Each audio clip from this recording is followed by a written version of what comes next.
Don't forget to smile. See, he can smile. All right, welcome back to Shawn's Trains. I'm with Dave of Superior Scenics.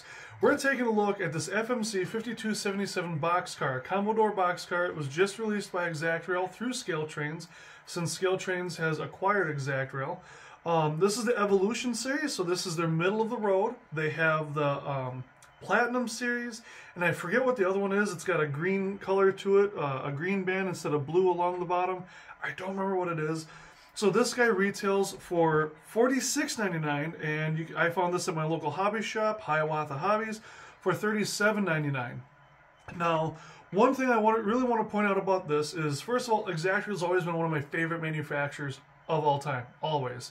Now, Tangent's kind of up there because ExactRail hasn't kind of made anything I've really needed lately. This was really cool, one of their latest releases, and so I'm really excited to get this out. So let's take it out. Let's look. All right, so let's take this bad boy out of the box and have a look-see. So this is a very typical box for ExactRail. They haven't changed their packaging up. Nothing dramatic has changed this way, which is nice because some manufacturers have changed up a few things, mostly with the locomotives. But you got your nice thin. Is this cellophane? What kind of plastic is this? I know it protects it from the rubbing and scraping while it's getting shipped all around. So you can see there's a lot of incredible detail on this thing. I love the two different doors. You can see the bars here on the black door. That white lettering on there really pops nice. And then you've even got FMC Portland, Oregon, where it was manufactured, I believe. But just there's a ton of detail on the side of this thing. You even have two different tracks for the doors. So you got your plug door here that slides out, and then you've got the larger, I believe that's a 8-foot or 10-foot door, 12-foot maybe, I don't remember. But you got a different track for that here. You've got a nice underbody, but you've got all these separately applied details that are in very, very good shape. One thing I've always liked about ExactRail is when I buy their stuff, it always seems to come in really good shape. I very rarely have an issue with it. And then for the underbody here, let's see, we're gonna have to flip this guy up a little bit. So for the underbody here, you've got your piping for your brake lines, your air hose, your train line and everything. You've got nicely detailed trucks. We do not have working roller bearing trucks on these guys, which is okay. We've got metal axles, metal wheels, that's important. We've got semi-scale Katy couplers, detailed draft gearboxes. And you can even see the flooring in there, underneath there. So, and then with that, we'll go to this end here. Talk about that for a moment. So on the end, you've got markings here for the railroad and the car number, and not a whole lot else. I think that's the coupler here. The grab rails. Oh, you got the grab rails. I like the way those are on there because that is a nice sharp detail. Absolutely. And then you've got your steps here as well. Just a walkway over the coupler, over the draft gearbox, but very nicely detailed. There isn't a whole lot on the ends to look at, but it's just very nice overall. The step I like a lot. Yeah, that is a very solid detail. Absolutely. So overall, a very nicely detailed car.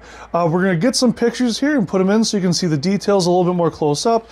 We're going to check the trucks for a little bit of functionality just to make sure they're not too tight. And we're going to throw it on the tracks and see how it does.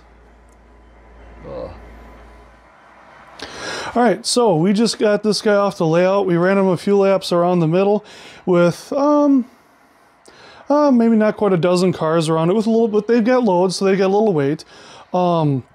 Overall, there were no issues. We had no problems around the sharper radiuses and switches on the grades. I will note, though, with the lightweight of the car, Dave, you brought that up, that the car seems to be just a hair light. And while posing it for some pictures, I did notice that while pushing and pulling it on a curve, the car would pull in or push away a little bit. So I think that weight, I think you're right. It's a little bit light, and I'm not sure how this is assembled. It might be difficult to add that. I'm probably not going to play around with it because I don't plan on using this for long drags of freight. This will be switching on my layout.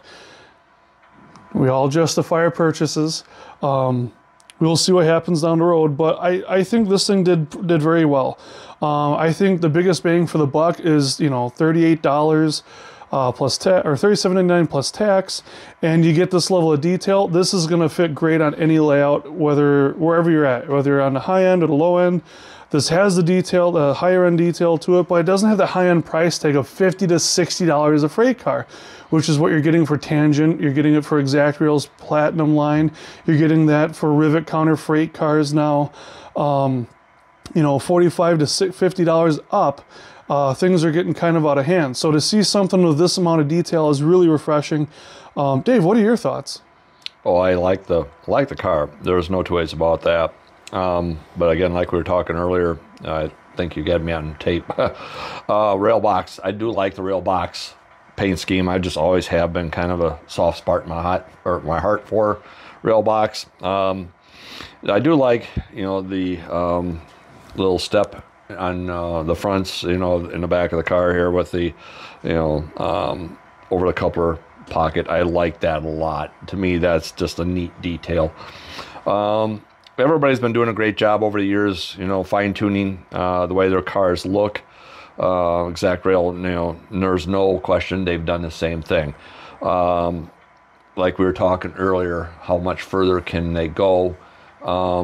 Because the detail as far as the lettering and all these things that are on the side of the cars are magnificent. So where's the next step? You know, and that's where we were talking, you know, I think you also taped it, I'm sorry, but we did.